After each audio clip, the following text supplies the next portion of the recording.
Ako provodite više od 3 sata dnevno za vašim kompjuterom, vaša kičma vam sigurno šalje signale da to nije u redu, baš kao i moja. Dosta je bilo improvizacije. Danas rješavamo problem jednom zauvijek. Stigao je podesivi radni sto kao i gaming stolica. A da li je sve tako idealno?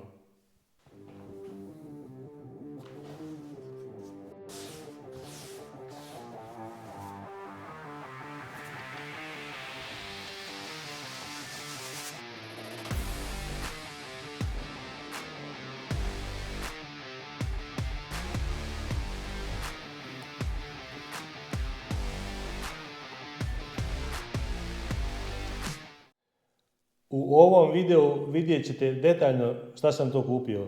Zašto sam se odlučio baš za ovu stolicu kao i za ovaj radni stol. Na samom početku moram da kažem da ovaj video nije sponzorisan. Tako da slobodno mogu da kažem šta me je to oduševilo, a koje su to mane. Dobar dan i dobrodošli u novi video.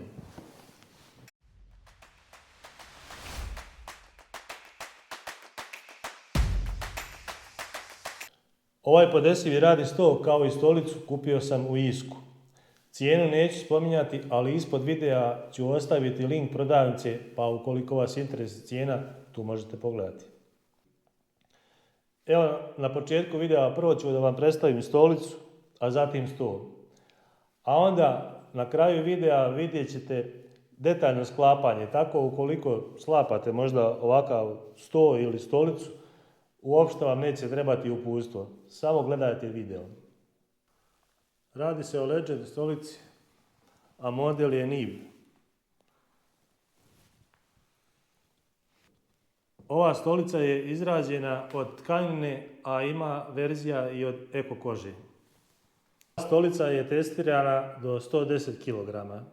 Ne preporučuje se ovako guranje stolice, a vidjet ćete u videu i zašto. Zato što ovaj amortizer ništa ga ne drži, već samo se stavi u postolje, a na njega se stavlja sjedalica. Vjerojatno zato da se stolica ne bi rastavila. Prije nego što vidite sklapanje stolice, da se ispravim, pošto sam prvo sklapao stolicu, a onda snimam ovaj video o stolici. Rekao sam da je mana stolice točkići, da se slabo vrte. Međutim, točkići su dizajnirani tako da se automatski blokiraju kada stolica se ne koristi, a blokada se automatski otpušta kada se sjedne i optereti stolica. Evo da kažem zašto sam odabrao baš gamersku stolicu, a ne kancelarijsku recimo. Zato što ova stolica možete da podešavate nagib, dok to ne možete kod obične kancelarijske stolice. Zatim, kao i sve ove gamerske stolice, tako i ova ima ovaj podešavajući jastučić za lumbalni dio. Kada tražite da kupite stolicu, najbolje je da odete u prodavnicu i da isprobate sve stolice koje su u prodaji. Zato što je velika razlika, evo recimo ove stolice sa tkaninom i ovakve iste stolice koja se radi u eko koži. Identična ovakva stolica u eko koži je dosta neudobnija. A evo vidjet ćete zašto sam ja odabrao baš stolicu od tkanine. Ne snimam ja baš sve što radim, ali evo da vidite, popravljam jednu stolicu za druga. Eko koža i tkanina. Pogledajte. Ima još da zavarim ovo.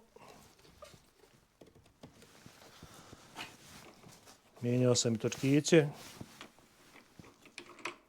Ovaj sa kočicom. Ovo moram isto da zavarim. Ali to nije sve. Pogledajte još. Evo da vidite još dvije stolice sa eko kožom. Pogledajte. Evo šta se desi nakon dužeg korištenja. Pogledajte. Evo još jedna malo kvalitetnija eko koža. A pogledajte.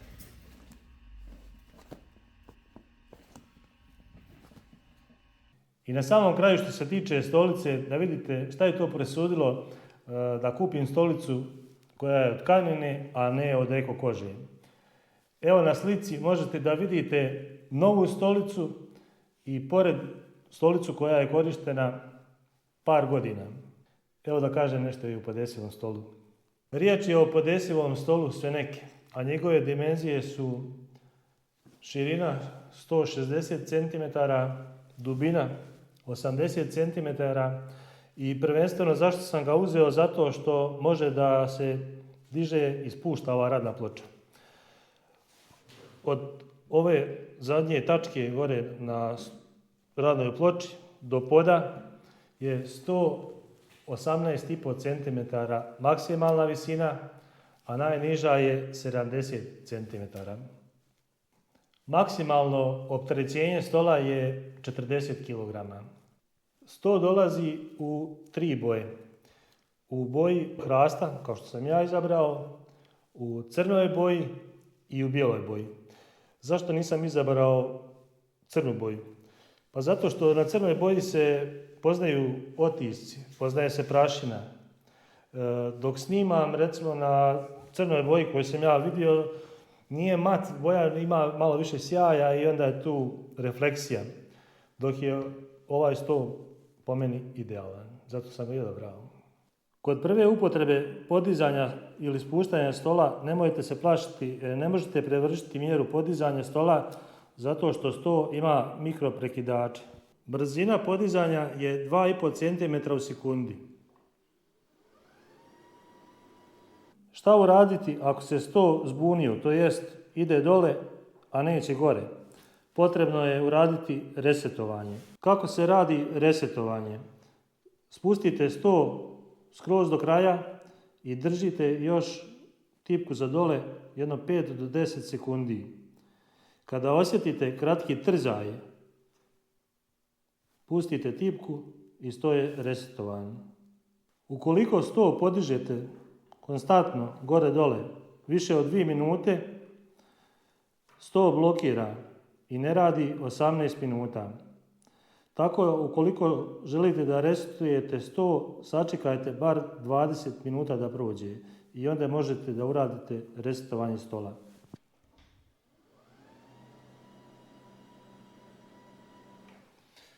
Jedina mana ovog stola je to što ima samo jedan elektromotor. Ali evo vidite kojom brzinom diže i spušta.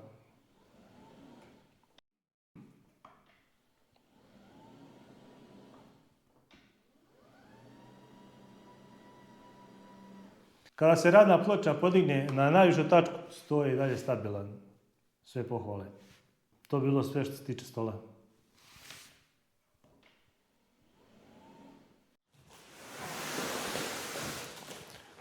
Ako vas interesuju dimenzije, zaustavite video da pogledate iste. Sada ću otpakovati paket da vidite kako je to sve složeno i šta dođe u paketu.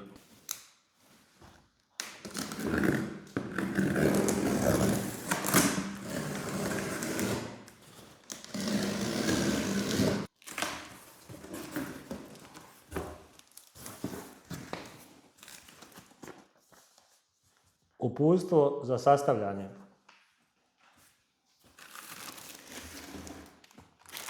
Postolje.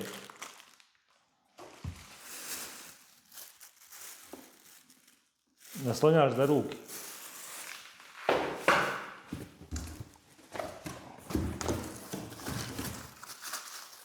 Zaštitna plastika.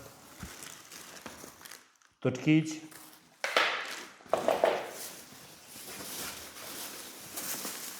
Naslon.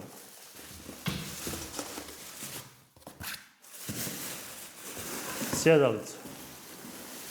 Jastučić. Još jedan jastučić.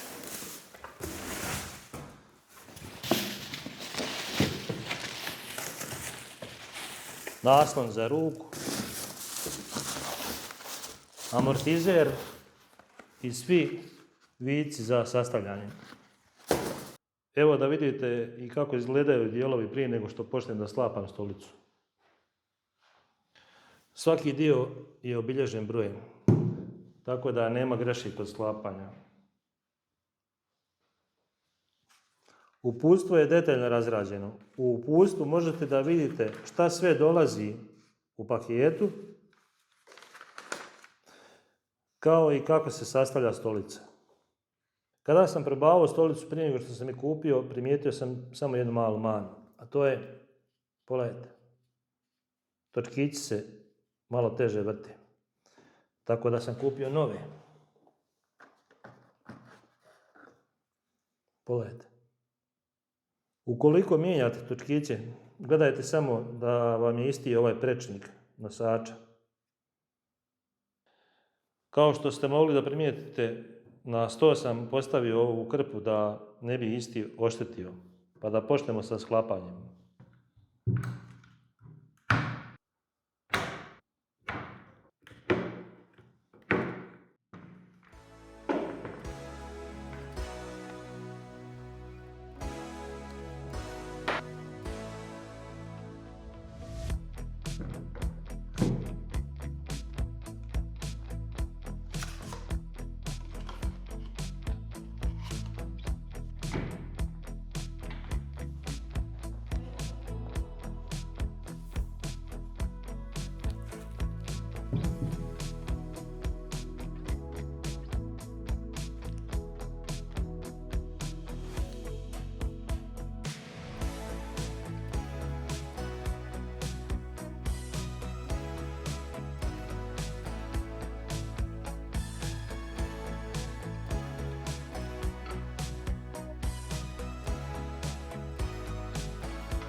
Radni sto se isporučuje u dva paketa.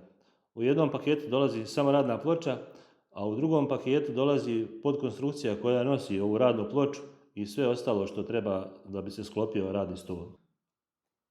Evo da vidite i kako je podkonstrukcija stola dobro upakovana. Pogledajte. Pogledajte ojačanje za ćoškove.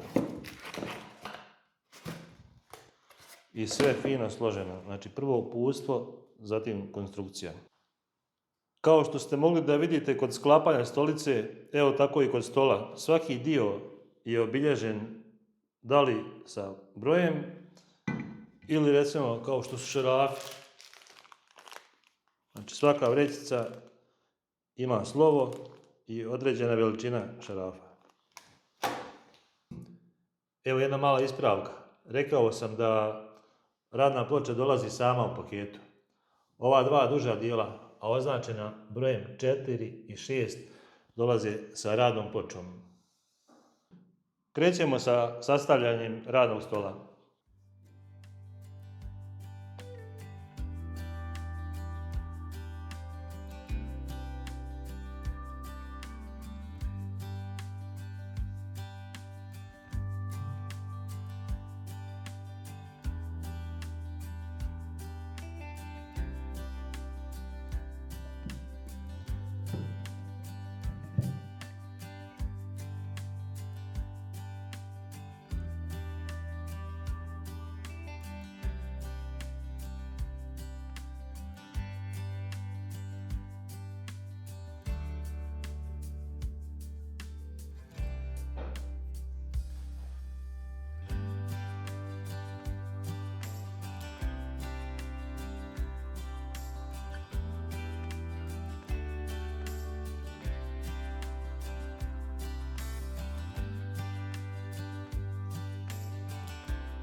Kada sam završio sa ovim dijelom, skidam ga na pod i postavljam radnu ploču.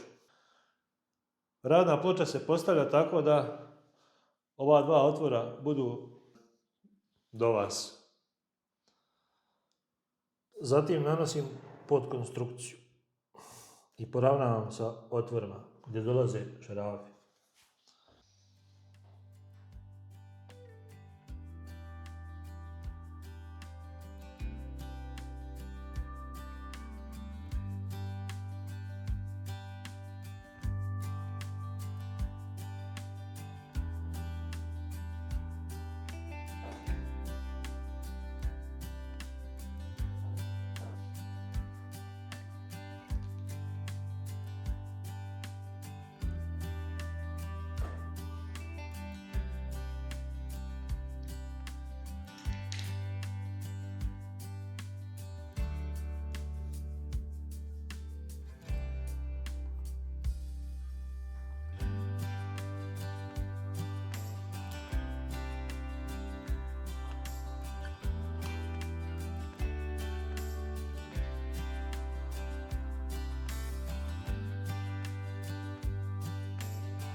Vjerujem da će nekome ovaj video biti od pomoći ukoliko tražite svoj prvi radni sto ili možda stolicu. Hvala vam na gledanju, a mi se vidimo u nekom novom videu. Pozdrav!